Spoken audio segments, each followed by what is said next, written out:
Di halaman 18, di nasihat keempat, kata penulis, jadikan rumahmu sebagai kiblat. Maksudnya adalah menjadikan rumah sebagai tempat ibadah. Menjadikan rumah sebagai tempat ibadah. Kalau ibu-ibu, sholat wajib dan sholat sunnah, afdolnya di rumah. Jadi selalu hidupkan. Ya. Dan salah satu bagian yang dianjurkan itu kalau bisa kita memilih di rumah itu satu titik di mana kita jadikan sebagai sentral ibadah kita. Jadi pernah ada seorang ibu datang kepada Nabi SAW dan berkata, ya Rasulullah, mohon nasihatnya. Maka kata Nabi SAW, lazimilah rumahmu dan jadikan rumahmu sebagai tempat sholat.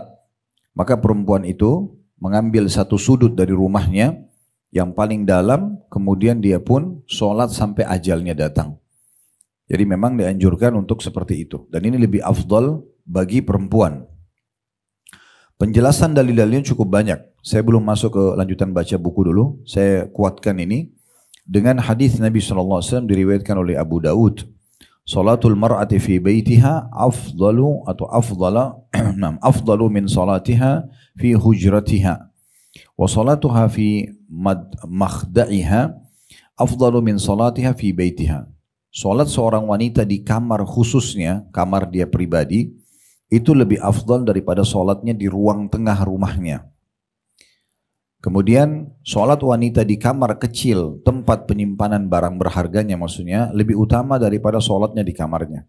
Kayak misalnya ibu punya kamar tidur, di mana ada sudut di kamar tidur itu yang bisa ya, ibu jadikan sebagai tempat sholat, makin walaupun kecil, itu makin afdal. Jadi ibu tuh makin tertutup, maka makin besar pahalanya.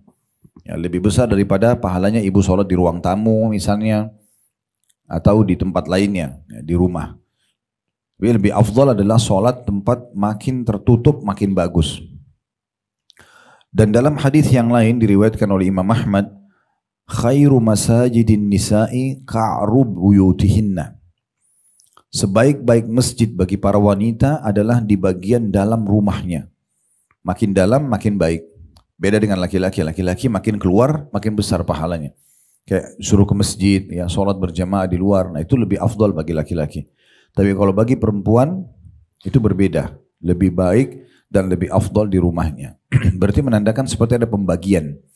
Laki-laki sholat di luar, suami, anak, ya, paman, semuanya suruh sholat di luar rumah.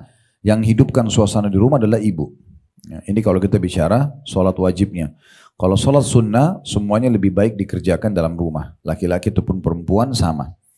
Jadi kalau laki-laki misalnya suami ibu atau adik ibu atau anak ibu misalnya pergi ke masjid, kemudian dia mau pulang sholat ba'diyahnya di rumah itu bagus ya, karena sholat sunnah itu lebih afdol dikerjakan di rumah baik buat laki-laki ataupun perempuan. Kalau perempuan ada tambahan ekstranya, kalau sholat wajib juga tetap lebih afdol dalam rumah. Laki-laki dibagi dua, ke masjid afdol kalau sholat wajib, kalau sholat sunnah afdolnya di rumah. Kemudian dalam riwayat yang lain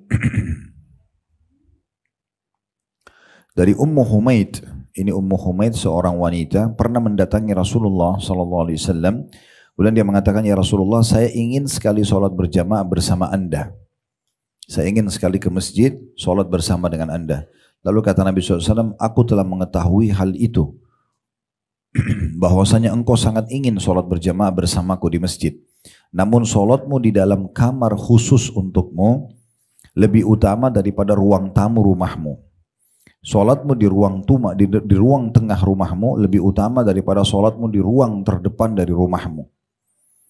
Jadi sholatmu di ruang tengah lebih afdal daripada misalnya di teras. Dia makin di dalam maka makin besar pahalanya. Afdal di sini maksudnya lebih besar pahalanya. Sholatmu di ruang luar rumahmu lebih utama daripada sholat di masjid kaummu. Jadi ibu walaupun sholat di teras rumahnya tetap lebih besar pahalanya daripada pergi ke masjid. Makin tertutup maka makin baik. Kemudian beliau mengatakan sholat di masjid kaummu lebih utama dari sholat di masjidku ini. Jadi kalau misalnya ada orang duduk di Madinah, penduduk Madinah, kira-kira mungkin jarak rumah dia dengan Masjid Nabawi, misal 1 kilometer. Tapi di dekat perkampungan atau wilayah dia tinggal itu ada masjid kecil. Tetap lebih afdal wanita sholat di masjid itu daripada ke Masjid Nabawi. Padahal Masjid Nabawi besar sekali pahalanya. Ya. Ummu Humaid lantas meminta dibangunkan tempat sholat di pojok rumahnya yang dia miliki. Lalu beliau melakukan sholat di situ hingga berjumpa dengan Allah atau wafat. Hadis riwayat Ahmad. Ini tadi yang saya bilang, ada wanita yang mendatangi Nabi SAW. Namun itu semua bukan berarti wanita tidak boleh ke masjid. Ibu usahakan sesekali tetap ke masjid. Terutama kalau lagi haji dan umrah, kita bukan penduduk di sana. Ya. Karena bukan penduduk di sana, maka sebaiknya kita memaksimalkan Masjid Haram Mekah dan Masjid Nabawi Madinah, ya, karena jarang datang. Tapi kalau penduduk asli sana, maka tetap tidak masalah mereka sholat di rumah mereka. Jadi kita lihat kondisi dan keadaan. Hadis Nabi SAW riwayat Imam Muslim, la tamna'u nisa'akum masajida idza sta'dzankum ilaiha. Jangan kalian menghalangi istri kalian untuk sholat di masjid jika mereka meminta izin pada kalian. Dari hadis ini berarti dianjurkan perempuan juga pernah atau usahakan pernah ke masjid, tapi dengan syarat izin dengan walinya. Kalau sudah ada suami pada suami, kalau ada ayah sebelum menikah misalnya maka sama ayah. Ya.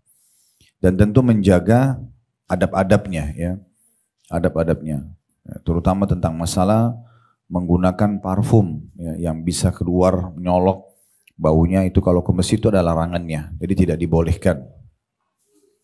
Karena Nabi SAW pernah melarang itu, dan juga beliau bersabda dalam hadisnya riwayat An-Nasa'i, ayyam imra'atin ista'tarat famarrat alaihi qaum liyajidu min rihaha fahiya zaniyah.